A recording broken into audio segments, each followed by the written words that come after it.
Uh, it says live. Yeah, it says live on Facebook. There you go.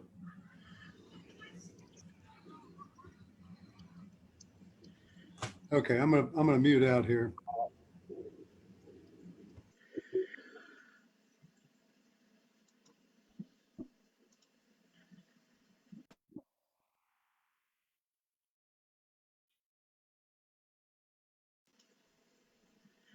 Okay, so we are live with Marshall Jack.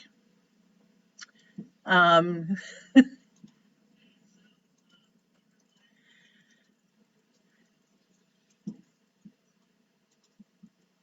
and Marshall, can you hear us okay? Yeah, I can hear you fine. Okay, great. Thank you so much for joining us. Sorry for the technical difficulties, and we are doing our very best to continue on with mornings with Marshall Jack. um, I'm Linda Long or Linda Kluke, and I'm not even really quite sure who I am. What day is it and how things are happening? Must be the energy going on. So I'd like to welcome Marshall and anyone else who's able to come in and join us. So what does today bring for you, Marshall? Well, we'll kind of get into that when I was talking to Goldie. I'll explain which. Let's come on the Holy Ones. Say a prayer. Oh, just sit back, relax, get your focus, and go out there for a moment or two. Take deep breaths.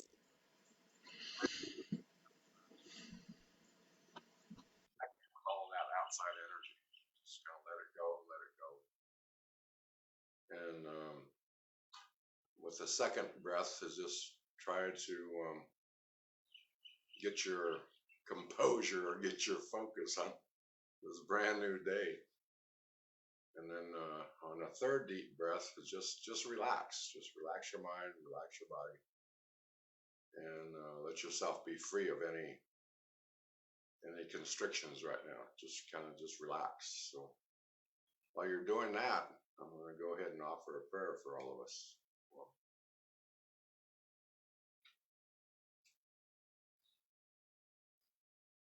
I ask permission to speak with the holy ones and call upon all the grandmothers, all the grandfathers of all the galaxies, all the universes. Call upon all the councils of creation, the creator, the great mystery. Call upon all of our ancestors, both on our mother and our father's side, to be here with us today. And we also invite all of the ancestors of all the inhabitants of Mother Earth. We call on all of their ancestors, both on their mother and their father's side, to join us here today to maybe show us some insights, show us a direction of where we need to be going this day. We honor the grandmother moon and the essence of the moon. And we thank all of you that are joining us this day. We ask a blessing for you, your family, your lands, your home, and all that is. So we invite the holy ones in. I ask them to sit with us for a while and kind of collaborate with us and see what they are asking us to do today. I hope.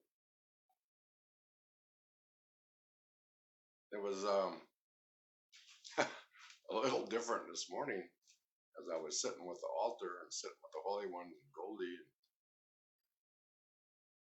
It was almost as though they were showing, I'm just going to say it like it is, like a free for all today. That we're connected with the crystalline grid through the altars that we've created. And so all of our prayers are going around the world, connecting with all the different altars that are here and there and whatever. That's what we call that global synchronization. And today it's like a free form day. It's like they're handing us a gift, if you will, to allow each one of us to produce an intention for today. There isn't anything in specific that they're asking us to do. It's as though they're giving it back to us as individuals and focusing in on the biggest priorities that you see in your life, the ones that you understand that need an influence or need some help to offer a change of energy. We can talk about all kinds of things that are evolving around us. I think the number one for me is the pandemic. Lending more energy to subsiding this virus, harnessing it up, and like casting a huge spider web over it and collecting it all together and sending it back to its place. But then we have other issues like the climate change, or we have political issues that are going on in our lands, or environmental issues, on and on and on. There's so many issues, so many factors that are happening in our lives around the planet.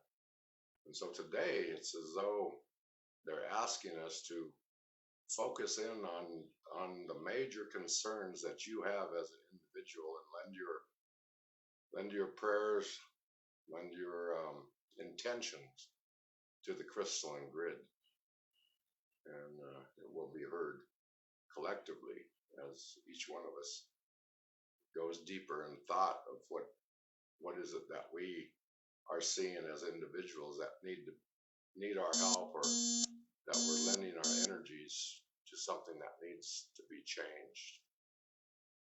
So with that being said, I'm going to hand it back over to you, Linda. Are there any comments from the people that are coming in? Can you see? Siska says hello, and and so far that's all I have right now. Speaking of that free for all, that's definitely kind of where I'm feeling it too.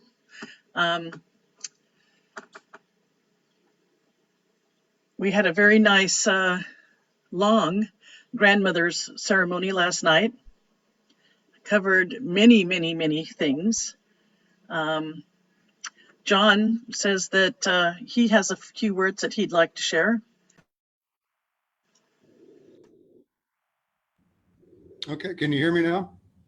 Okay, so I've been talking the last week with a bunch of light workers and healers in this area here, and which they in turn have been talking with their clients, and other people come to them for guidance and redirection and all that. And so the one theme that we see emerging from the last 16 to 18 months is a lot of people are still feeling uncertain about what's going on, new directions and that sort of thing.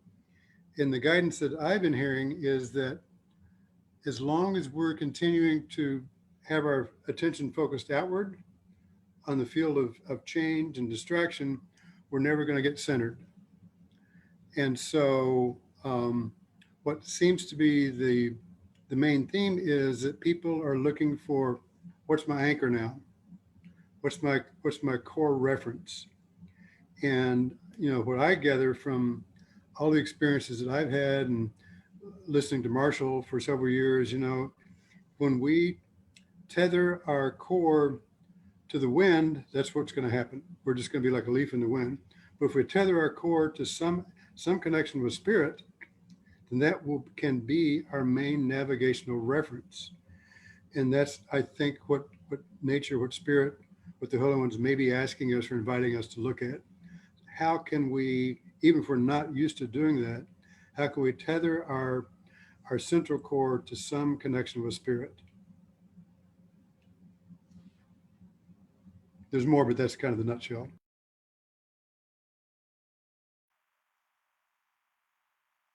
Yeah, I can relate to that. You know, for me, that guiding light, I guess, of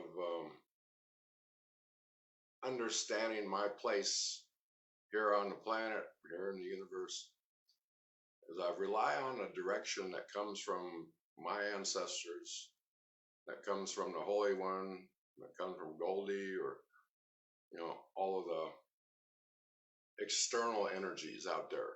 And because for me, it's like, yeah, I can conjure up all kinds of things that I can be doing down here on this planet, but is it profitable? I guess, well, not profitable isn't the right word, but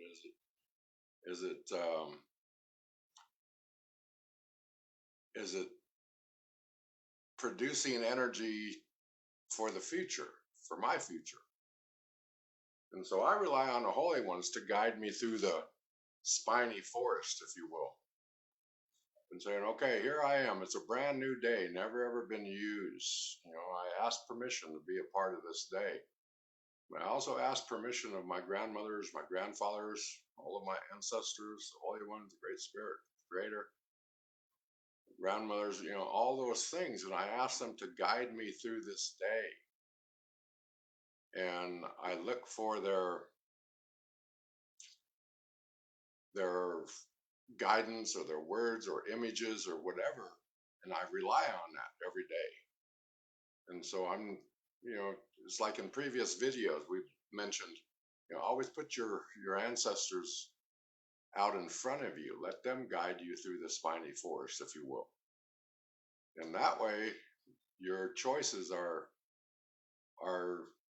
centered, they're focused, and saying, okay, this is what the grandmothers are showing me, or this is what the grandfathers are showing me that I need to do this day. And for me, it's all about handing myself over to the Holy Ones and saying, okay, here I am. What do you need me to do for you this day? And so that's my guidance every day. And I'm just open-minded and say, okay, you know, this is what they're showing. This is what I can do. Whether it be, you know, taking care of the house, you know, the things that need to be taken care of here at home, or is there something else outside of the home that they're showing me that I should do? Maybe go to the mountain or go to the beach or go somewhere and make offerings or whatever, or lend a hand to somebody. But it's always asking the Holy Ones, okay, where do you need me to go next?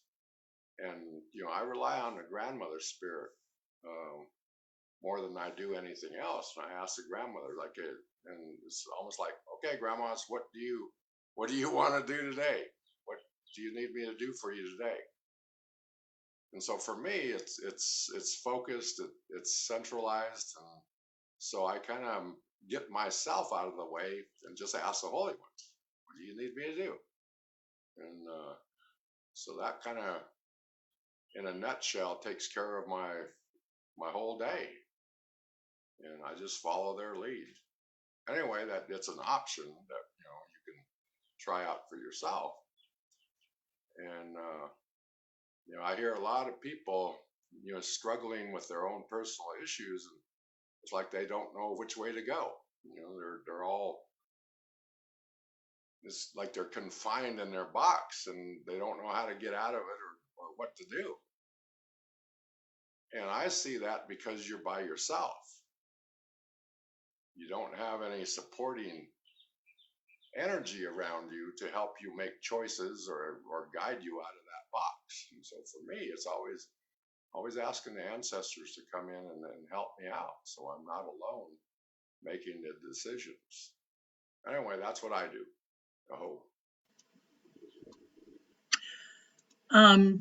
There's a comment that John has asked. or stated question, is it compatible with what spirit feels is in our highest good? And I, I will go along with that as well. While you're talking, I'm thinking, when you ask the grandmothers for, what is it that they want you to do, you're actually giving up quite a bit of your own control. And you just really give it up. That's a hard thing for people to do. It's hard for them to give up control of what to do to somebody else, much less in some cases, I think for quite a few people, for spirit, which is an intangible. So I think that's going to be a challenge for some folks if they're not used to doing that. And it sounds like for you, that's something that's, you've done it for so often, it's as though your life is ruled by what the holy ones are asking you to do. But you are asking them, what do I do? You're truly giving yourself over entirely to that. And I know from my experience that's difficult to do, to give that control of my life completely over to spirit. And maybe that's very selfish or self-centered or egotistical. But, I like to think that I'm in control of my life when the reality is I'm not. I'm not in control at all. I'm a leaf in the wind being blown all over the place, a feather, just blown with the winds wherever it'll take me. So not a comfortable place to be unless you have that faith that you are going to be taken care of. And that is there. That is real. I know that for sure. Ellen Tractor has come in and said hello. She says yesterday she asked the grandmothers for assistance, and yes, it is challenging to let go, but this is what is called for. I could feel the shift, though, if I was wrapped in her loving embrace. Thank you, Ellen, for that.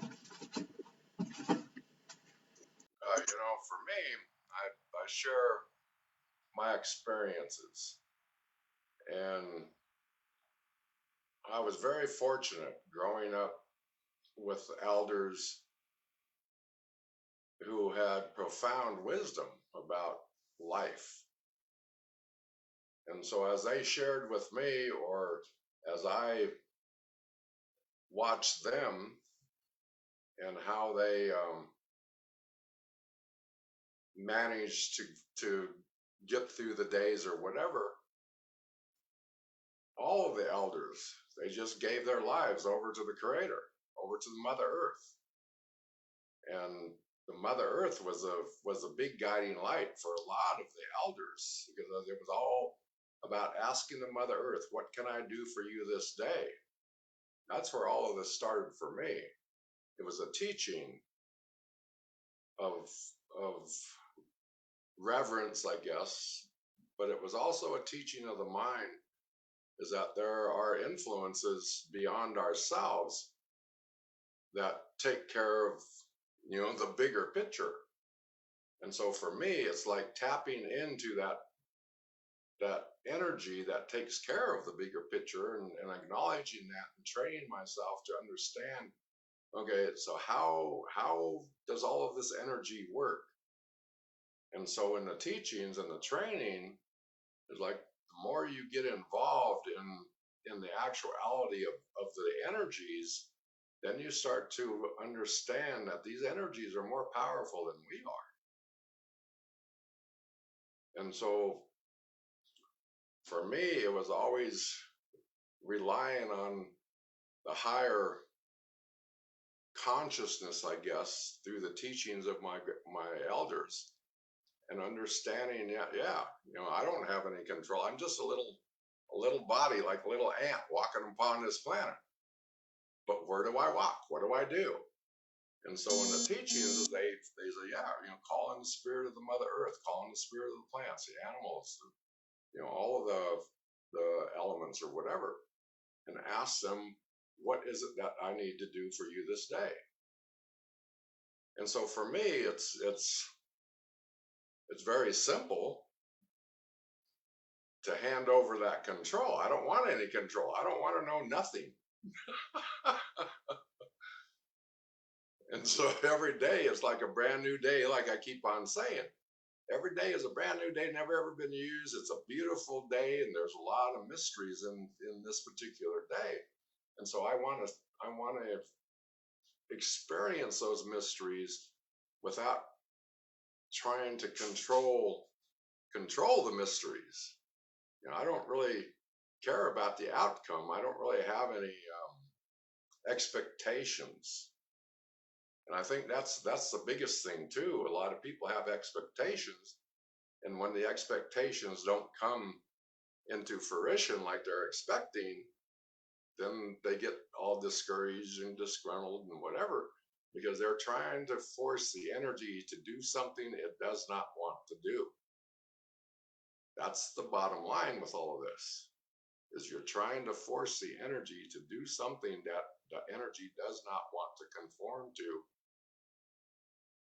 And for me, that's the bottom line. I look at the energies. How can the energies move me instead of me moving it? If that makes any sense. Yes, it does make sense. John also has something to say about the control factor. Yeah, actually, a lot was covered by what Marshall just shared, but there's this comes from a number of different sources. One of my spirit guides a while back gave me a lecture about control, and it said, if you take the time to slow down and look at your life and really, really honestly analyze how things unfold, how much do we really have control over? The only thing we really have control over is our mind and our heart. What we open up to, what we let in, what we give out, and then what we're able to kind of accommodate in our own thinking. And then I heard it said one time, yes, we have free will. We're one of the few creatures that do have free will, but there's a hidden kind of desire within the gift of free will that someday, at some point, man would be wise enough in his use of free will to be free of his will long enough to let spirit guide the force.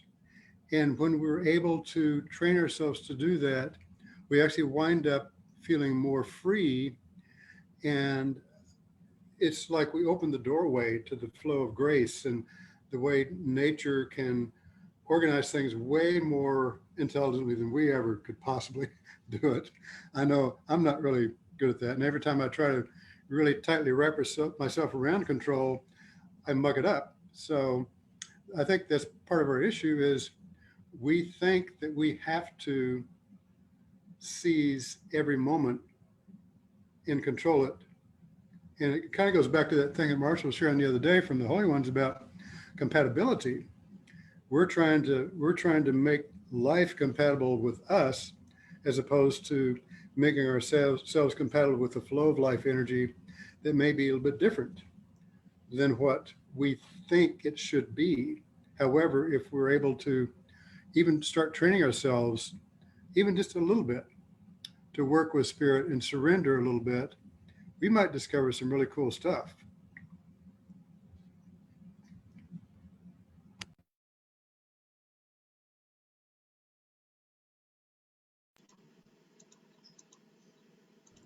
Marshall, we can't hear you. Hold on. Unmute. Unmute. There we go. Okay, I kind of bring Goldie into the picture. Goldie is a mysterious being that came into my life way back in 11/11/11. And it's as though her consciousness level is way out there in the cosmic level or the universal level or whatever consciousness level skulls are involved in. But she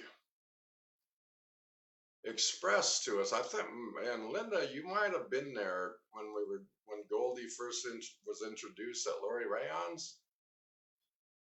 I'm not sure if you were at that initial gathering. I think I was. I think I was, because I had not seen her before.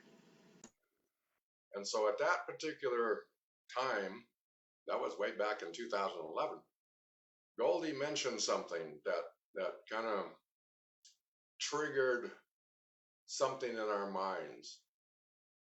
And what she said was, find a joy in the conflicts, and the conflicts will disappear. And so what that really means is that we as individuals, as humans, we create our own conflicts. Nobody else creates them for us except for us. So why would we want to create more conflict? That doesn't make any sense to me. And Goldie said, yeah, life should be free flowing, without stress, without anger, without judgment.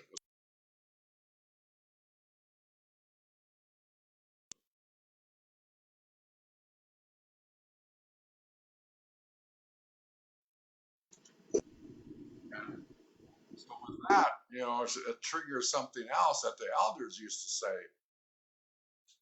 that muddles up our lives. And that's a lot of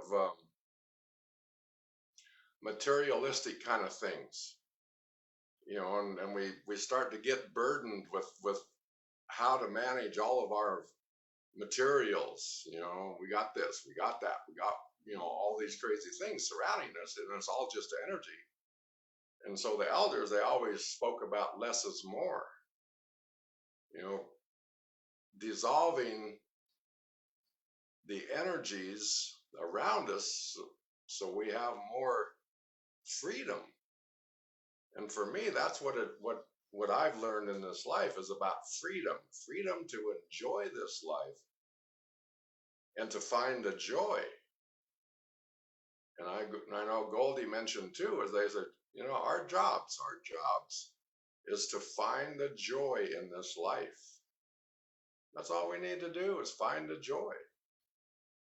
And so way back then in 2011, it changed my whole perception about this human life.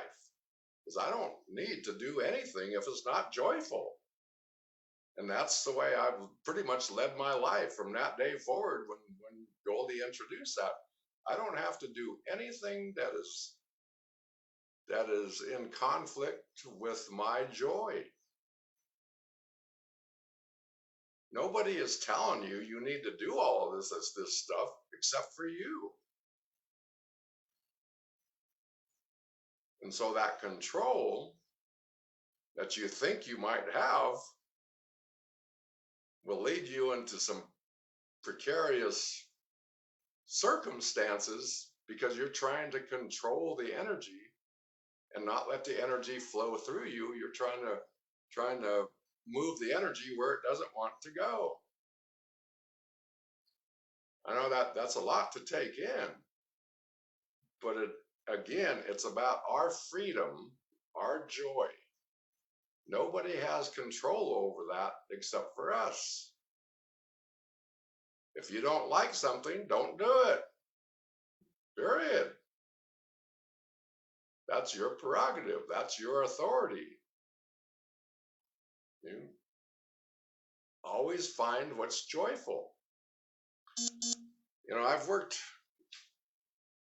in the healing modalities for many, many years, and I would say at least 98%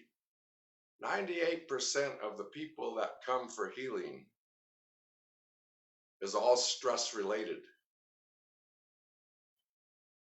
Stress blocks the energy fields in our body.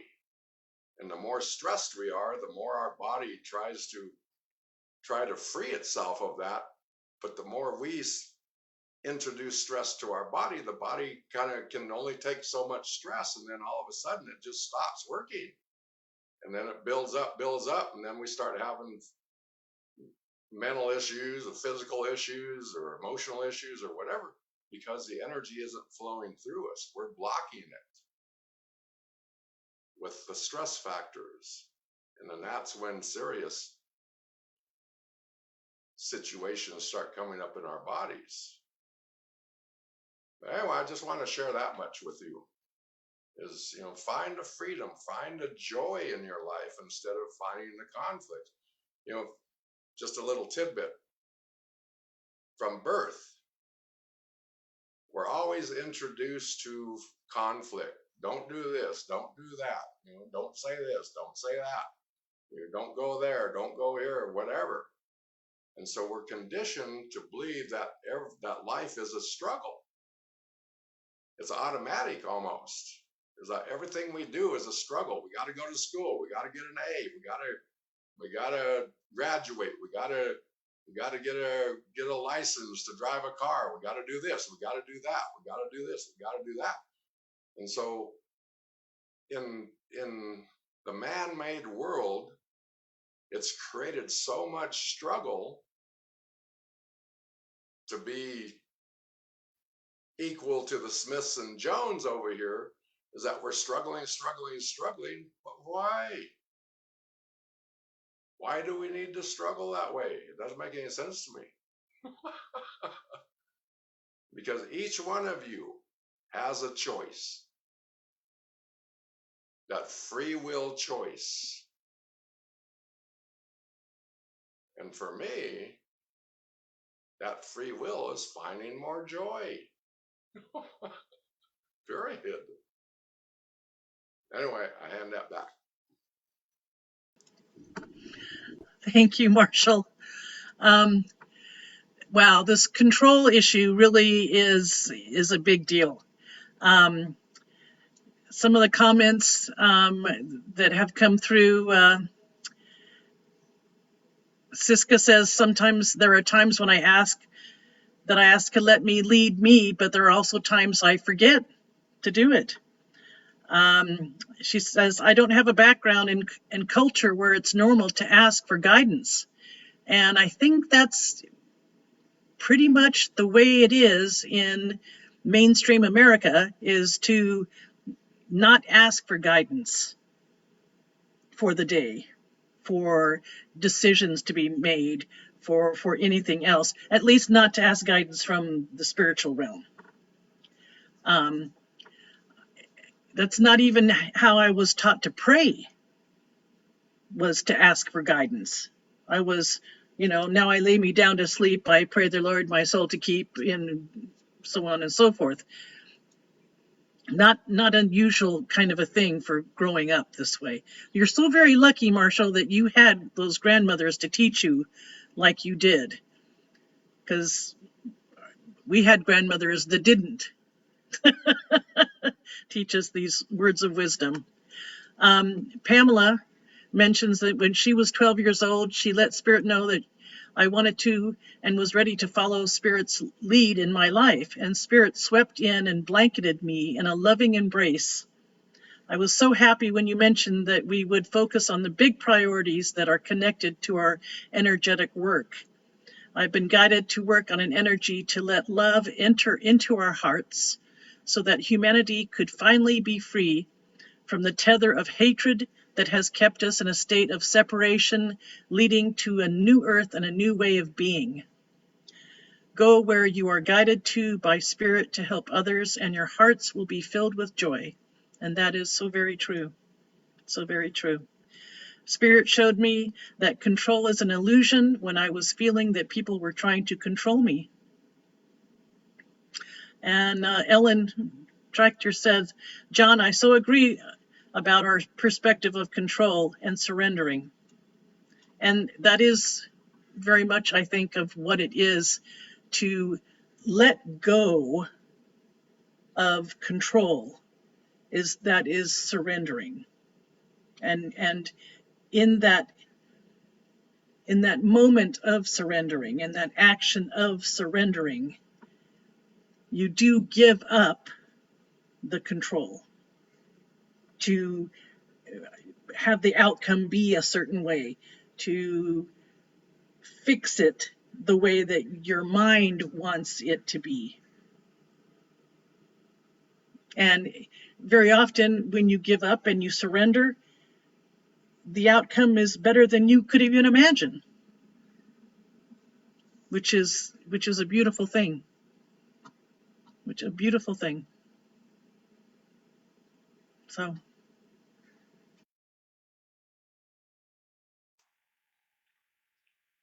Yeah, I'm not sure why this is coming in. But our egos, sometimes our egos get in the way.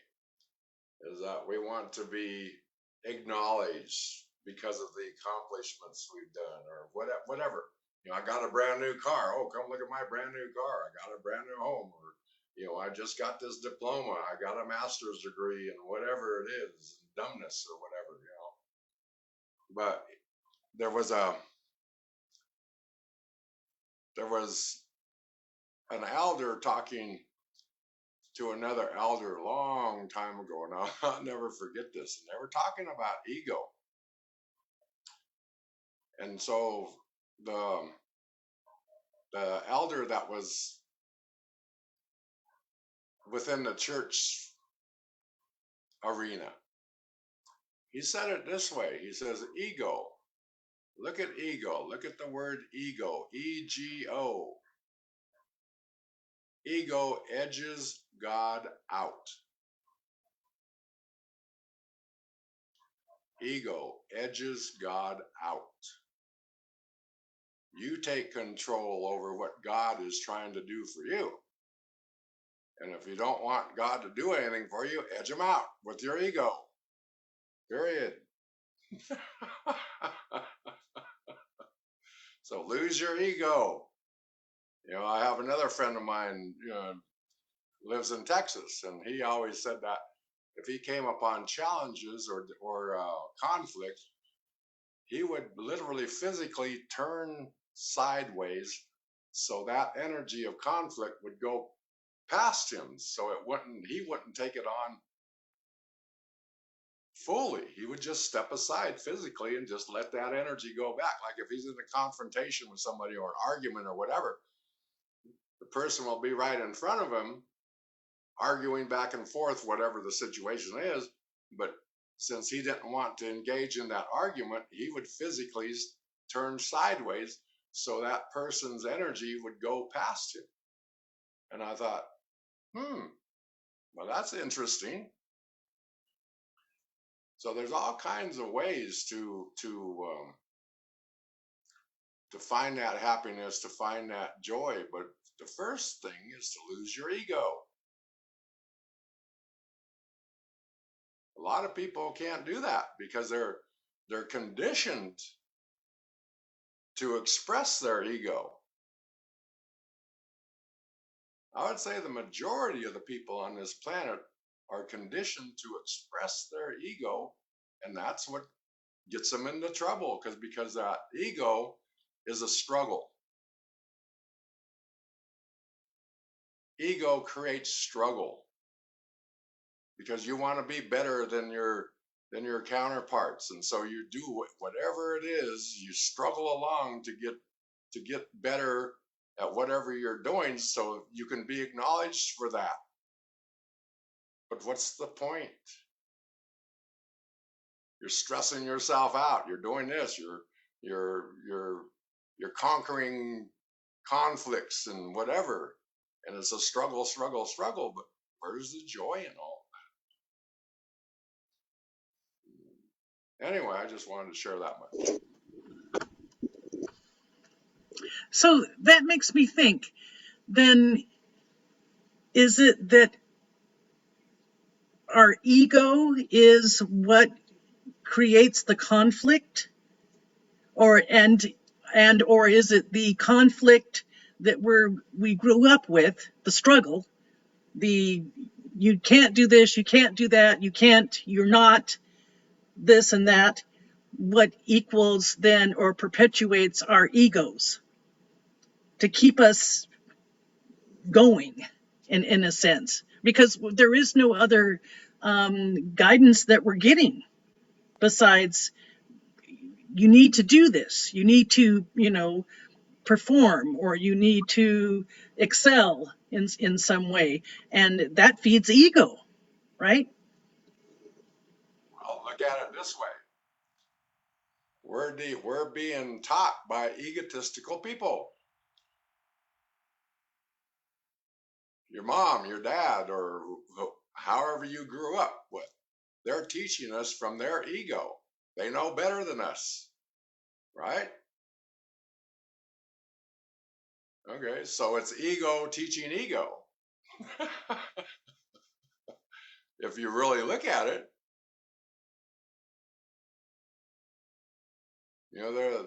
my elders never taught us about that. They gave us options to work with, but they never said don't do this or don't do that, or you can't do this or you can't do that. They never said that, because they were all about freedom to experience the energies. And so we never seen the elders say, oh yeah, well, I've been doing this for years and blah, I've been doing that, whatever. There were no challenges like that amongst the elders. It was free form. And so you hit the nail on top of the head when you said that ego creates the conflict. Exactly. Ego creates the conflict. Nothing is created out there until we give it a thought form and we give it energy.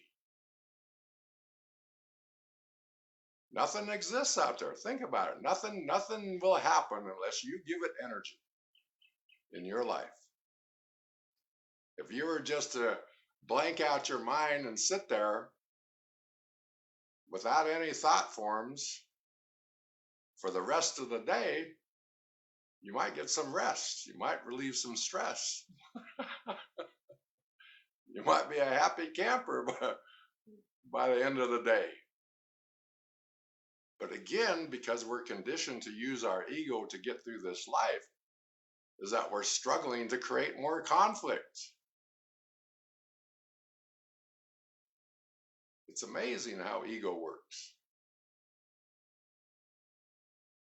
Ego actually is a form of control, obviously. But it's how we use that ego to get through this life. But again, ego is just a struggle. It just creates more conflict, because in our minds we're thinking about this, thinking about that. Oh, I gotta do this, I gotta do that. That's the ego doing that. Blah blah blah blah blah blah blah blah blah. But when you surrender, like you say, and you give your ego up to the holy ones, or the grandmothers or grandfathers, your ancestors or whatever, you're releasing that monkey off of your back and giving it to them and saying, okay, I have no idea what the hell I'm doing down here on this planet. Is there something that I can do to better this planet?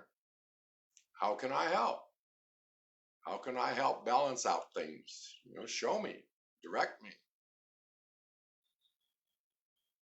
Anyway, I'll share that much. Wow, so there's lots of messages coming through.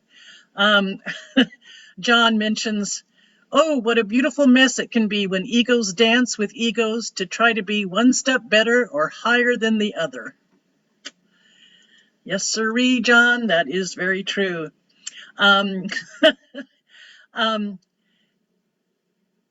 There's Ellen says, I ask myself, is it more important to be right or to be love? And I think that's a worthwhile question to ask when it comes into what is truly most important. She says, we have been programmed that our egos are our identities, that we are our egos, basically. We've been, it's It's pretty astounding. I kind of wonder sometimes, is it because of the way that we reference ourselves? There's a lot of I in conversations. I did this, I did that.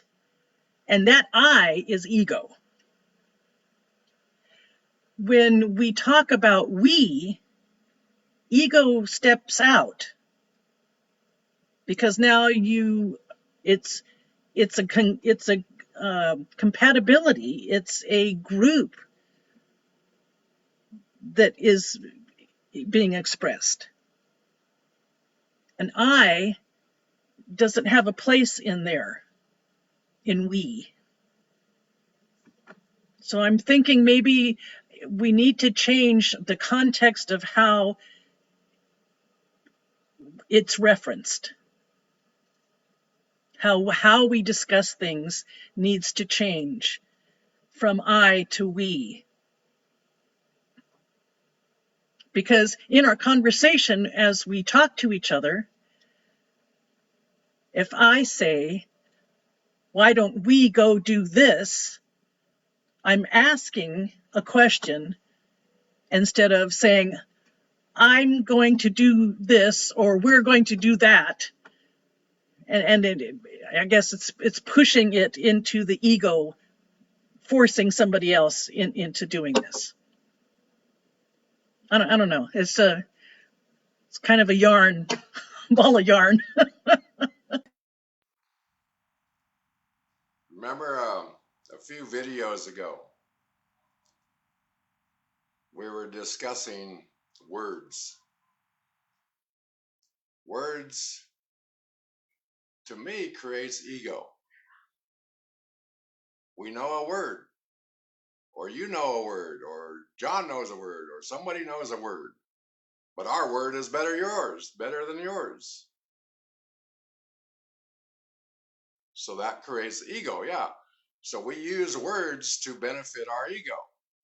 And remember that when I was sharing the story, when the grandma said, what would happen to the world if right now we never said another word? That would automatically annihilate ego. So again, when you look at reality for what it is, right? We use words to boost our ego. Or we use ego to manifest materialistic things that might be better than our neighbors or whatever. I got a bigger hammer than you do. I've got a bigger nail than you do. My grass is greener than your grass. I have 30 grandchildren. So again, ego is out of our accomplishments as an individual. But sometimes those accomplishments separate us from each other. It's a barrier. It's a competition. Yeah. Barrier of that love energy manifesting. Because now we put up a wall around us and say, okay, this is my wall. My wall is bigger than yours, and I've got a bigger house, and I got a lot more money than you do, and whatever. So you're belittled because you don't have the same qualities of life as I do.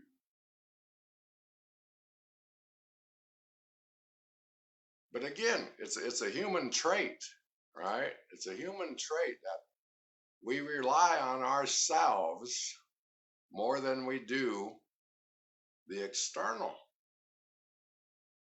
And the more we rely on ourselves, the more ego we culminate.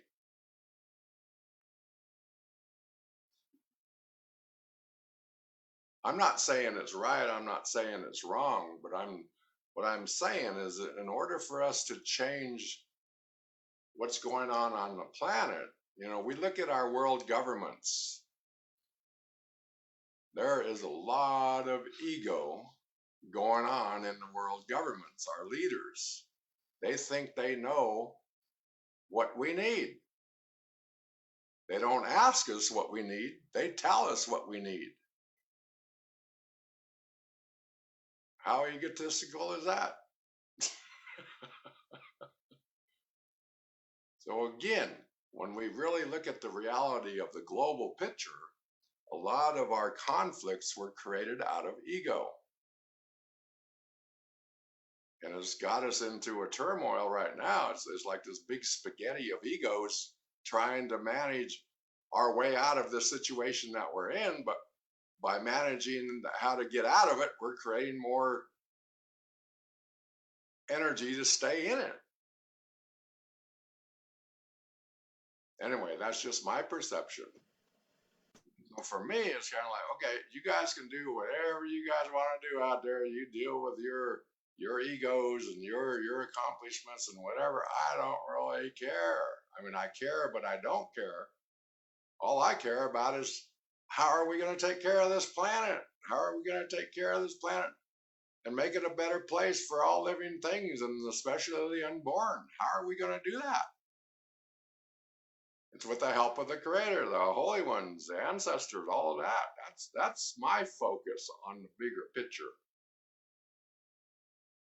You know, I don't have any expectations of having a huge house or a lot of money or whatever. I don't need all of that. I mean, I do, but I don't. It's not a priority in my life, I guess. It's there when I need it, but for the most part, it's like, how can I better this planet for all living things? You know, that was a focus with the elders. The planet, the Mother Earth, was priority over everything.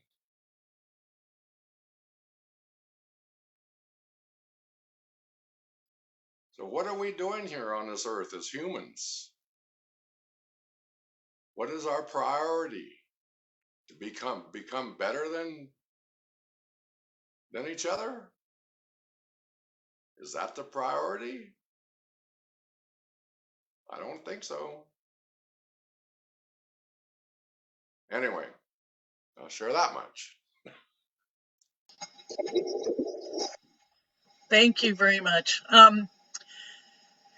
We're getting near to the end of our hour, even though we started a little late. I think it's a good thing to ask, how can we help make the earth a better place? And maybe if we all started our day just asking that question, that would get us out of the ego mode and into the love mode, and we wouldn't have as many conflicts, nor would we have as much struggle. And we'd be a lot more compassionate and forgiving of other people's things. John says, who defines what is right? Yes, so if we look at who is really in charge of everything, and that's, we think it's us, even though it's not, and that's our ego talking. So it's a challenge. It's a challenge for sure. You know, once again, I share when we look at the planet on a global scale, it's like that story that I mentioned about losing our eyes, right? Losing our human eyes and looking at the planet through the Creator's eyes, and then we can see the priorities that need to be changed. And we can lend our energy to that quality of life, because the Creator is showing what needs, where our faults lie, where things are not in balance. And so we're being gifted that authority to use our energy to create that harmony and to dissolve the conflicts. That's what this human life is about, is using our authority to be compatible with this planet and remove the obstacles, remove the harshness, or remove the imbalance of what's going on the planet. Those for me are the main focuses of who I am as a human being down here. I don't want to contribute to the conflict. I want to contribute to the dissolving of the conflict. So anyway, again, today it's a free-formed kind of a day to really look at yourself as an individual and understanding how in tune you are with the guidance from the Holy One, or how in tune you're involved in yourself through your ego. Who's going to win? That's the question of the day. So it's given back to you, your freedom, but are you sure how to gain that freedom? Is your ego going to allow you to gain that freedom, or is surrendering going to allow you to gain that freedom? It's your choice.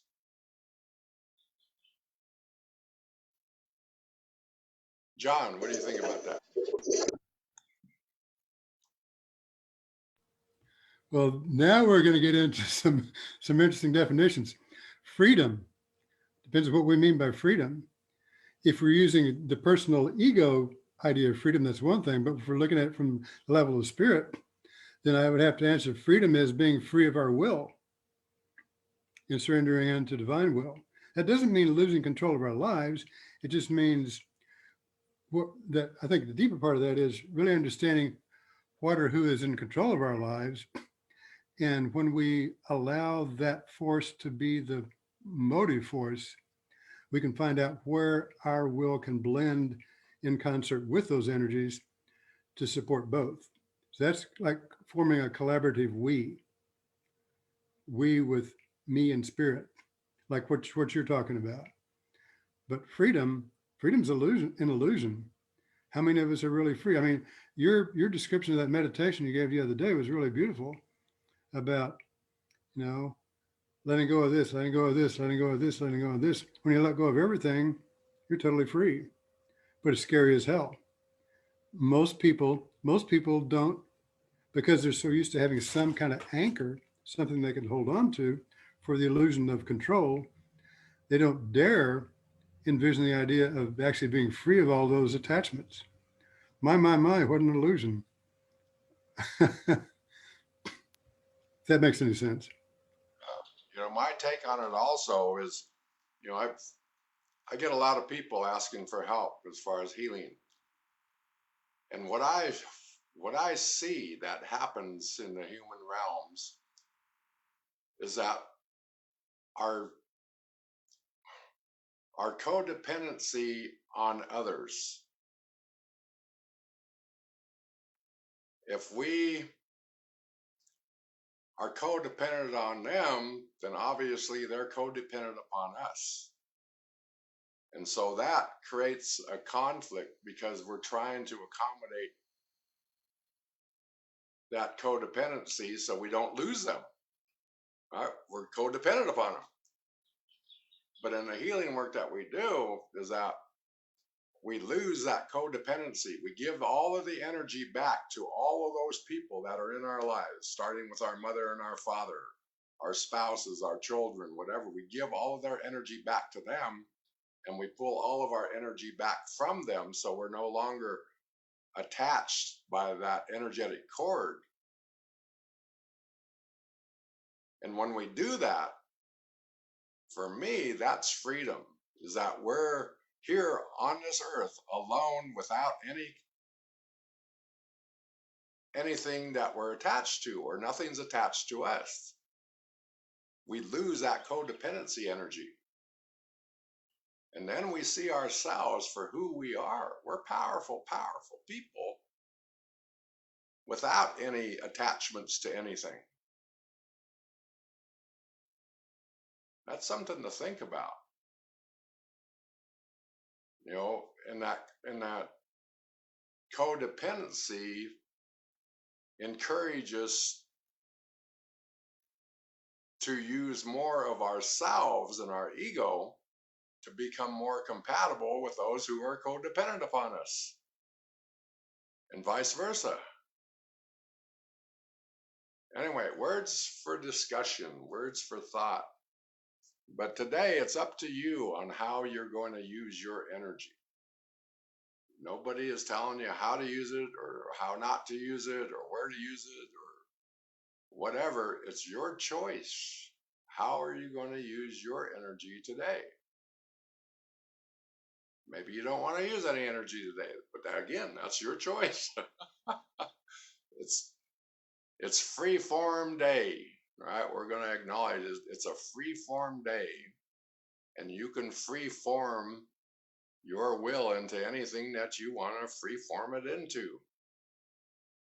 There's no right, there's no wrong. It's just energy.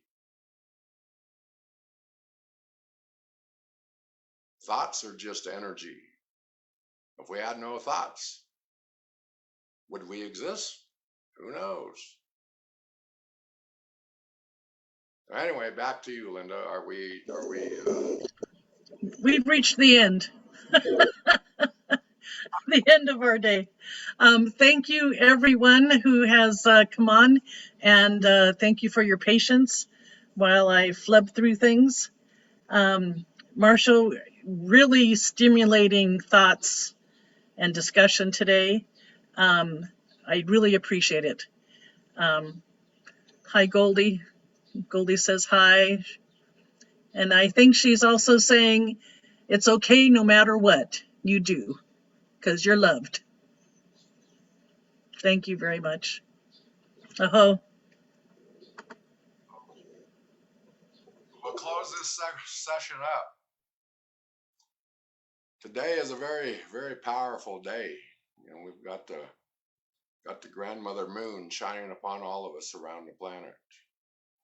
And so it's that love and that compassion that she offers us to really get in tune with our lives, really get in tune with that freedom and experience life in pure joy, letting loose of all of the conflicts that we've created, letting go of our ego, and just feeling that grandmother's medicine blanket, nurturing us, comforting us, protecting us, keeping us from harm.